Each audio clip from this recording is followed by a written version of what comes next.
Hey, this is Seth Ryan. This is my new podcast, Old Ranger, New Dad. Today I'm just making episode 0. I've already made this video and it was way too long, so I'm remaking the video so that I don't take up your entire day. So that's part of the point, right? Being to the point, concise, having good information in and out is what I'm going to try to do. That being said, there are some topics that I'm definitely going to be addressing that are going to be very in deep, in deep. There you go. They're going to be very in depth, deep topics. I'm going to be messing up. I'm going to correct myself. Uh, but the main thing is just full transparency, being as authentic as humanly possible. I'm an open book. I always have been. I'm 43 now. And so me and my wife have just recently started our family. Ironically, didn't document our initial IVF process with him because I knew that it was going to be a very grueling process and I didn't want to try to put my wife through that, but it ended up working like picture perfectly. Every step of the way, everything worked perfectly, and we had him with no issues, no medical issues. We've had extra screenings done just in case because of some abnormalities that I have. I want to make sure he didn't have and he doesn't. So he's a perfect, healthy little baby boy. Archer is his name. So that's really what I'm now documenting our second process. And although I've already been recording, I'll show you on what. This is the Osmo Pocket 3. This is what I've been doing recordings on. And it flips around. Of course it does. I gotta turn it around. Okay. And so this is the Osmo Pocket 3. That's what most of the time, if you're going to see my vlogs, it's going to be on this because it's very easy. As you can see how small it is, it's literally the size of my hand. And I can throw it in my gym bag, go to the gym. And it's a lot of times going to the gym, at the gym, after the gym that I'm just thinking of topics. Some people use meditation where they sit and clear their thoughts and they think. I do the same thing. I just am lifting weights while I'm doing it instead. I'm typically not paying attention to everything that's going on around me to an extent, right? There's still part of me that is the former Marine, former Army Ranger, former police officer, former federal prison guard, former um, oil field worker living out on oil rigs, former private contractor in Baghdad at the Baghdad Embassy. So each of those jobs I did for about 3 years apiece. Marines just shy of 3 years, the Rangers 3 years, then police officer about 3.5 years, and then I ended up going into the prison system. I was luckily only there, I think, just over 2 years. Uh, that's where I started my master's degree. I have a master's degree in business management. I went to the University of Oklahoma for my bachelor's degree, which was in criminology. Obviously, it made sense at the time. I was a police officer and looking to get into federal law enforcement. I thought it was a pretty clear cut process to get into federal law enforcement. That's why I got out of the military because I was overseas working in combat deployments, sitting next to the FBI bomb dog handler, working with the Secret Service was there, U.S. Marshals, ATF. All those guys were there. We didn't necessarily work with each group, but the guys that we did work with, were making 3 to 4 times as much money as I was making, and they were living in America, and they would choose when they would deploy. Like just made perfect sense to me. Get out, stop being owned by the government. I could actually enjoy freedoms again, and and that's a part that I'll talk about is the upsides and the downsides to being in the military. Hopefully, I'll be able to bring my wife Mallory in on these conversations, specifically that one, because of her experience spending 6 years in the Marine Corps Reserve and deploying to Iraq, etc. She got Marine of the Year. I think that was when she was moved up to corporal, and then she ended up meritoriously being promoted to sergeant as well. So she has a definitely a different experience than I had being female and spending all of her time in the reserves. My Marine Corps time was in the reserves initially. There was no war. There was never going to be a war. That was kind of everybody's mindset before 9/11.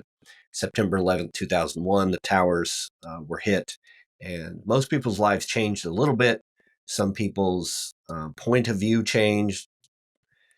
My entire life's trajectory from going to be a firefighter my entire life to now I'm going to deploy overseas, and I don't care how I have to do it. So I ended up leaving the Marine Corps because my unit wasn't deploying for a while. And then years later, I ended up finding out what happened to my unit, and they ended up just going to Africa and sitting in Africa and unfortunately not participating in the war in any other effort other than doing like gate guard duty and that type of thing. So I was able to deploy 4 times with 1st Ranger Battalion of the 75th Ranger Regiment. And I'm a little unique with my background growing up, a fat kid, overweight, however you want to call it these days, obese, whatever. Until I hit about my 9th grade year. Finally, my 9th grade year, I hit a growth spurt and finally lost a little bit of weight, but then again grew. And then I ended up going, um, we'd moved around a little bit around the country during my freshman year. I ended up getting involved in sports. And once I finally got involved in sports, everything changed for me. I was on the track team, cross country team, powerlifting team. I was on the swim team and the wrestling team for a little while, but football and track were my main two. I went to state my senior year for the 3,200-meter race, the 2-mile race. And so obviously into long distance running, even though 2 miles isn't really long distance once you get out of high school. And getting into the Marine Corps, I wanted to go serve my country, but really, we weren't going to be deploying. Nobody, had any idea that there was going to be a terrorist attack in the longest war in American history right around the corner. So it just so happened that's how my life has happened, and because of that, it's taken me down a lot of very strange roads. As I already mentioned, working in a prison, I was never going to do that. Certainly not going to work on oil rigs. But I ended up choosing to go the more difficult route than the other options that were in front of me. And that's pretty much how I've lived my life. Every time that I see a clear path in front of me, I look to the right and go, yeah, but that one's uphill and really nobody's been up that. Looks like it's a path. Maybe it's a path. I think I'll go that way. And then I get to another fork in the road. There's a clear path. It's a little easier downhill. Now that one goes uphill again. So I'm going to do that. And so I just keep going uphill. And what happens if you just keep doing that over and over your entire life? You don't spend a lot of time at one place. You gain a ton of experience, very, very different worlds that you are a part of because being in the Marine Corps, being in the Rangers, it's a different environment. Um, and you have to have lived there to even understand that. It's hard for me to explain. Again, I'll do my best to share with you guys some experiences, but I won't do it justice. So again, going back to, my childhood, we're dirt poor. When I say that, I mean literally always garage sales, always clothes that people who had money at church would give to my mom because they knew how poor we were. And so that's how I grew up. I grew up in the 80s playing, playing with G.I. Joes, He-Man, Men, Muscle Men, Teenage Mutant Ninja Turtles, Mask, if you remember that show, and those toys, Thundercats, all of those types of things. Comic books I loved. I just couldn't afford a comic book. Even back then, it just wasn't super common to see those at garage sales. I had several buddies who were just comic book nerds, and so whenever I would go over to their house, I would learn about comics, about the storylines, and so I was a very big fan of Marvel and all of their movies. I kind of grew up as a movie buff. I always loved cinema. I love going to the movies and watching movies. My favorite movie of all time, Black Hawk Down. It still is that movie for more reasons than just the film itself, because of having served with guys who were actually there and having heard the stories from, the actual event. That story is just, it's an amazing story of how rough men going through the worst case scenario, and several Medal of Honor winners that had already previously been awarded. I know the conversation has been there to have more issued. That being said, military movies, I really enjoyed them, but I never saw myself joining the military. My dad joined the Navy, and then he just like got on his motorcycle and drove off the ship and never came back. And so he didn't spend a ton of time in the Navy. He just joined the Navy and then ended up just kind of leaving. Everything growing up, he had to say was all negative toward the military. It's so bad. The military owns you. If you get a sunburn, you actually get in trouble because you're government property. That's when you figure that out. Whatever they tell you to do, you have to do. And one thing I learned from my experience, being a Marine infantry heavy weapons specialist. So I looked for the hardest job you could possibly do in the United States military in any branch, but still be in the reserves and not coming off of active duty. There are special operations groups, SEALs. There was force recon. There were some things like that, but you had to be active duty, having done those things for years already before you obviously go in the reserves. You can't just go be a reserve one. Then I learned about the 75th Ranger Regiment after 9/11. Decided I would actually go that route. That's really what changed everything about me in my life. I mean, it's hard to say you can go through war, especially for deployments. And I've written the book on my time, just my 3 years in the Ranger Regiment. I'm currently editing that. So that will be coming sooner rather than later. One of the main things I want to share with everybody that's going to watch this channel is how you could do it and still be a Christian. How you can do all these different jobs and still have never drank alcohol in your life ever, in a land of all alcoholics. And I also am not a person who curses. Yes, I've been a ranger, a Marine. I get it. Yep. Oil field worker. Yep. Private contract. Yep. Not cursing. Yep. So I'm not saying that I don't curse and I don't drink.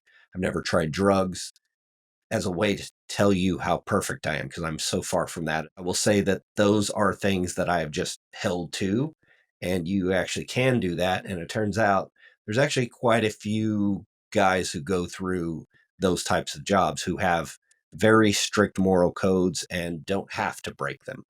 Now, it's not fun when you get ridiculed. It's not fun to be ostracized. And there's automatically going to be people who absolutely hate your guts. I've had a vehicle drained of oil, so I came back from deployment, got in my vehicle, drove down the road, and my engine blew up because they drained all the oil out. Of course, nobody will ever fess up to that or admit that, or even, but again, that's just part of it. That's part of life. You're going to have people hate your guts if you stand for something they don't like or that goes against their life view or whatever. So this is going to be a podcast where I share a lot of Christian views, a lot of Christian thoughts, a lot of conservatism, not Republican, not Democrat. There's so much divisiveness right now in our country. The one thing that I want to use this channel to do is to be able to look back and see what people are saying out there, and really break it down from a view of, listen, I don't have it all figured out, but this was my life experience. There are people right now that I know that are getting in the dating world, that are trying to get on dating apps. Young people, right? Middle-aged people, older age people, and just the different experiences that people are having out there. And again, my life experiences, I didn't get married until my late 20s. And I've been married ever since. One marriage, neither of us had children, and we've done 17 years maintaining my faith and maintaining my marriage, and then now being a father. Like, that's those are the most important things and the things about me that I am the most proud to start a conversation with. Having served in special operations, having done time in the Marine Corps, going through all the crazy training that it takes to be a Marine. A lot of times people ask me questions about, which one's harder. They're very, very different, and it's not that there's one that's just so much harder than the other. It's just they're very, very different. And I that's a big part of the podcast side of this, because I'm going to do a vlog on the Osmo 3, and then I'll be doing interviewing people that I know, buddies, that I've served with, as well as people that are in spaces that I've been involved in over the last few years, primarily anti-human trafficking, counter human trafficking. I've worked alongside helping with the marketing and different things like that, and recruiting side for people that go after the human traffickers, right? They go after the actual predators who are handling people being trafficked. Here in Tampa, there's a huge group, an organization that are all these united non-for-profit groups that are all fighting human trafficking in different ways. And so interviewing the CEOs, interviewing the founders of those organizations, interviewing their the people that are in the trenches every day actively fighting against that. Now, my podcast that I've been doing for the last year, School to Embassy Project, STEP. I'm rebranding from that, and I learned the hard way. As soon as you start talking about school shootings, um, people put you in a category, and now you're a pro gun, anti gun. You're a this or a that. And they start putting you in a box, and then they literally won't have you on their podcast because they just don't even want to be around the topic. I understand the difficult angles and the difficult parts of the school shooting topic, and I've been, reading books by the experts that have been in that space for a very long time and wanted to share that information. The whole point with the rebrand is to focus on just how to be a good dad who's going through the process of trying to do IVF again and the difficult parts of that. One of the interviews that I've already done in advance for this podcast, a guy who he's a podcaster, and I met him at Podfest, hence the shirt, this year here in Orlando. Phenomenal group of podcasters that all do that. And he was actually a Marine embassy guard who was in Malaysia, and a girl called on Saturday and said, "Hey, I've just been kidnapped. I'm from America. I just got kidnapped by some guy. I'm here by myself, meeting him. I met him online, and instead he's kidnapped me." And he, because he's a amazing human being, instead of following the chain of command and doing what he was supposed to do as a Marine security guard, taking a phone call that may or may not be true, could be a prank call, right? And that's the vast majority of what they get. This one was not, and he felt that. So he contacted the regional security officer from the Department of State, and that guy called up a SWAT team, jumped in the truck, and went and got her. And so that girl is alive and was never trafficked, because of what my buddy Will did. Right, not only just fast thinking on your feet, but having the moral courage and just the grit to go against the grain. And I'm sure that his supervisors didn't approve of him jumping the chain of command after the fact, but because it went the way it did, right, he saved someone's life literally from a horrific end. And so that's one of the podcasts I'm going to be bringing. And then I just went and recently donated a bunch of Mallory's clothes to a group who bring in girls who've been trafficked and try to, get them out of that life, give them clothes, teach them how to build a resume, do all those things. I'm going to be answering is how you're going to learn a lot more about me, about my view on things, and I'm open to that. That being said, I'm not going to be diplomatic, trying to be aloof when I'm answering, but I don't just have one word answers or single sentence answers for complicated topics. So that's just part of it. I don't fit in a lot of boxes. I've never fit in really boxes. All my life, I've been the weirdo from the outside, just doing my own thing. And because I do my own thing, I have a lot of unique friends, but they're the best types of people. And what's crazy to me is there are so few people today that understand there's no shortcuts getting to where you want to be. You have to put in the work in a marriage if you want to live a happy, fulfilled life where your kids love you, they're raised right, your wife loves you, she knows that you love her, and that you're happy every time that the holidays are coming around. Um, and there's so many guys that I've seen, unfortunately, especially in the career fields I've been in, that use alcohol, use drugs to numb pain, and to cope, and then unfortunately, they end up getting married to people that they shouldn't. They bypass red flags, and then they themselves are the red flags, and they've got a lot of issues that they end up losing their families, losing their marriage, and then tends to spiral. So when I was in the Middle East and back at the Baghdad embassy, most all of the contractors are all divorced guys, and they're making money because they need to, because they lost basically everything in their divorces. And it's extremely unfortunate. It's one of those things where I was taught that in Sunday school as a 5-year-old, and I paid attention then. So by the time I was 8, I had already made all my life decisions. I literally had everything written down. I knew the name of my first son. I knew that I wanted to have 4 kids, 2 boys, 2 girls. I had a list of all the attributes that I wanted in a wife, and I'll give you a hint. Um, uh, Smoking hot, extremely beautiful. Those weren't on the list. It was all attributes of her character, of her loving God more than me. And because I was raised with that kind of a foundation of wisdom, then that's how I ended up with a very, very beautiful wife who has a ton of moral character and is going to do the right thing. And that's the type of person that I knew I had to have in order to survive a marriage with me.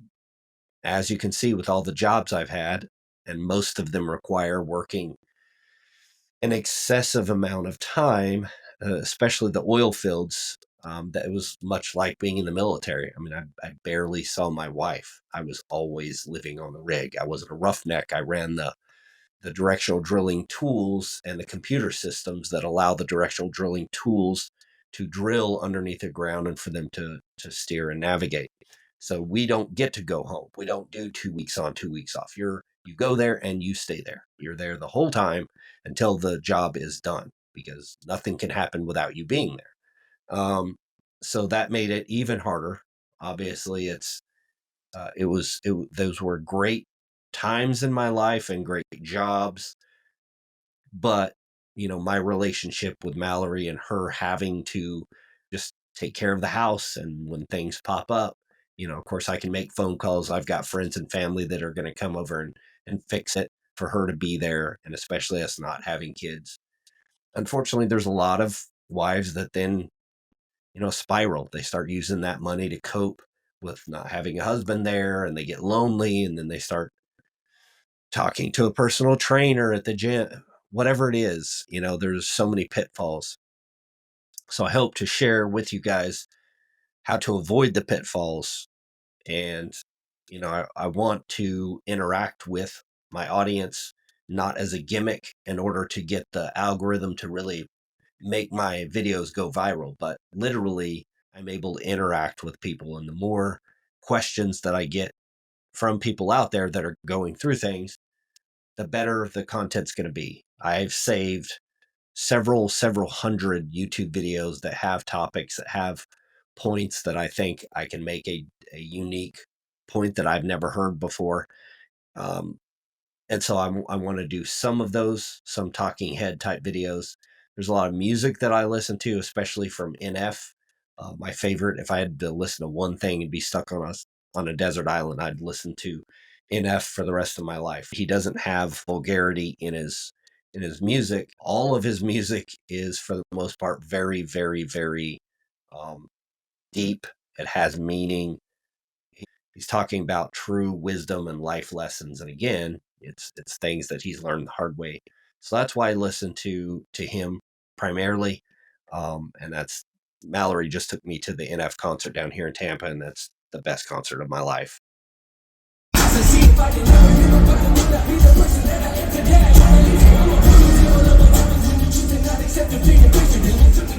I've already mentioned that I went to OU.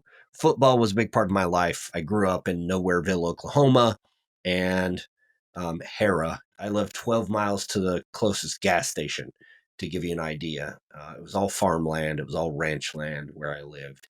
And, I grew up, though, luckily in a school where we had football. We had a football program, track, cross country, wrestling, all those things. I ended up just getting out there and experiencing different things. I found out that I was good at track, and that was just because I had, for no good reason other than I had nothing else to do and I had a lot of energy, I just decided to start running. And one day we lived out in the country, so you could run as far as you want. I just started running a mile down the road and then a mile back, and then I just kept doing that and increasing the amount of distance that I would go. And that was something fun for me. I used to chop down trees with an axe because we lived in the woods and there was nothing better to do. And I wasn't doing drugs. I wasn't out trying to get drunk and party. I wasn't on the I wasn't in the in crowd. I was every girl's really nice guy friend. So I was friend zoned. I spent a lot of time just being rejected, cheated on, all those fun things in my childhood. And it made, it definitely made me much more resilient when it came to later on in life when I started dating and those types of things. So I want to share some of those things, but again, football, I said, changed my life. That one, because of the team aspect of it, more so than, even though I wasn't good at it at all, what I was good at was getting hit and then getting up. And so I enjoyed it. I got blasted. The guy that I was, he was the linebacker, and I was the scout team running back or fullback, whoever was going to get hit on the play, because nobody else wanted to do it. His name was Sean Ferrier. He ended up walking on to OU right after we won the national championship back in 2000. So he was a beast, and that's still the hits that I'll remember my whole life. Like, I would just run through the hole as hard and fast as I possibly could, and he would blast me every time. And we became friends because I was bleeding every single day, usually out of my face. My helmet was crap, and so it was always getting knocked sideways when he would hit me. And yeah, that's literally, I became buddies with everybody because I just took more punishment than everybody else and was happy to volunteer to do it. Yeah, again, I'm not a normal person. Uh, I have more scars than I could possibly count or remember where they came from. And a lot of times, because of that, because having a high pain tolerance and being a little weird when it comes to, I just like doing rough things. Like right now, I've been doing Spartan races for the last few years, the Tough Mudders, the Savage races, the Spartan races. I've done all of them down here in Florida, and I love them. I mean, that's ice cold sometimes because a lot of them are in December down here where it's still reasonable temperature, but that doesn't mean it's warm out here, and that water is ice cold, and they literally put ice in it to even make it ice cold. Um, yeah, it's some people are pretty strange that enjoy doing that. Um, I'm one of those people. So if all the things that I've just mentioned to you are things you would like to see, talk about, then this channel is for you. Again, our IVF journey unfortunately just took the first snag. We tried to put in the little girl embryo, and this is Saturday. I'm recording this, and Monday was the day we found out that the female embryo did not stick, and so we are going back to the drawing board and going to try the next female embryo that we have. There are questions in the comments. That's where I will be checking. I'll be answering those. I think it'll be a very, very long time before I'd ever need help doing anything when it comes to social media.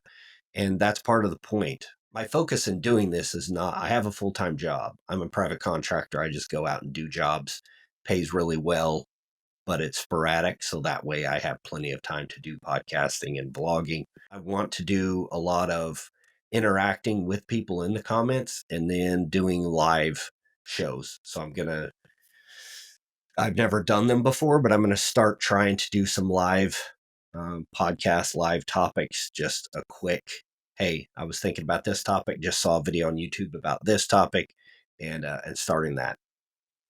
And then I've already kind of laid out for you, for the most part, my resume, some of the things that I'll definitely bring to the channel as well.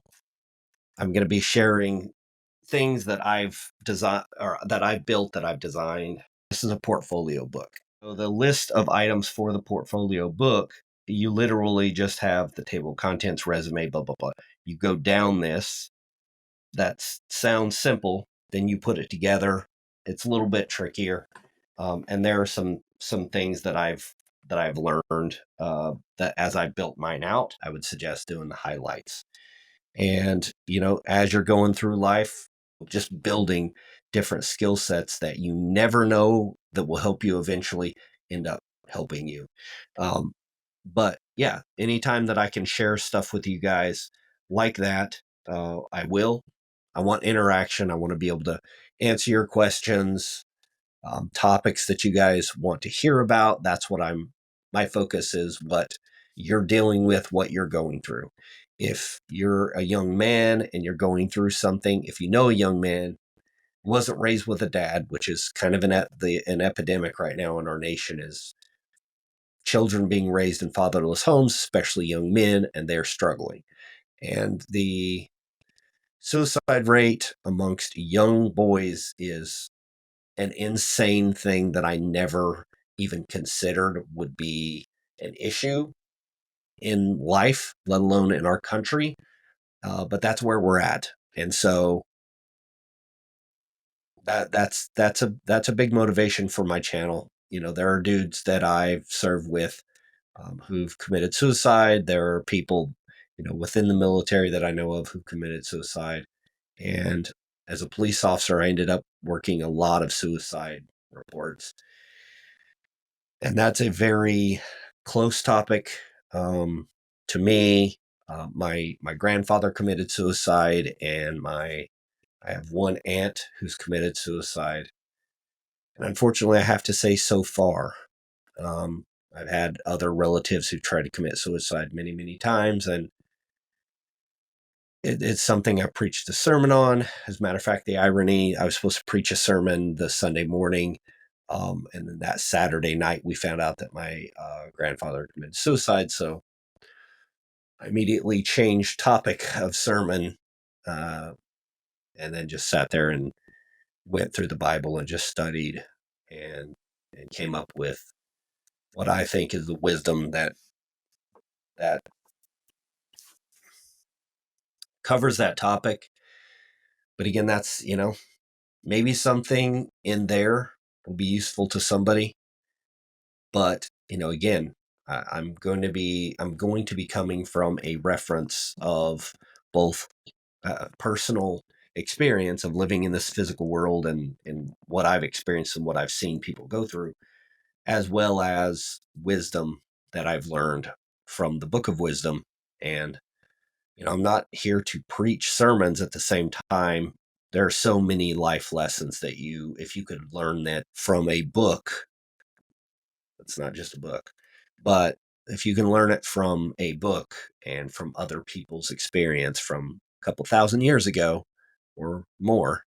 That's the best way to go through life, is to, instead of making mistakes and having to learn from them, is to not make the mistakes to begin with. And so whenever I'm telling you guys some advice that I have, I'm going to be telling you straight up, this is my advice from my life experience. This is what I see in the Bible that pertains to this. And because I've spent my entire life reading the Bible, um, I'm going to have different perspectives than you will, 100%. That includes my wife. That being said, there are some fundamental, right, cornerstones that we all have to agree on if you're going to believe that it's the Bible and that it is the Word of God. So I'm not going to focus on political things or any of that. I will say that, I'm very, it's such a hard thing with a military background and a background of having gone through and seen so many lies for my entire adult life being peddled on the American public. Um, I mean, when you're overseas, you are taking part in history and you get to watch the news tell the rest of the world what happened. And I get it. I was special ops. And so we never take credit for the stuff we do. I say we never do. The Rangers typically don't. That typically gets given to other units. And of course, the SEALs are one that the military has decided to. I mean, Popular Mechanics had everything about SEAL Team 6 and all of the different machines they use. And I was just like, I opened that magazine. Of course, it wasn't. It's just old stuff that they're sharing with you. But the fact that you even know what DevGru is, right, is the point. Delta Force. These things were very hidden when I was going through the military, which was, I joined in 1999. I got out in 2005. During that time frame, it was you don't talk about this stuff.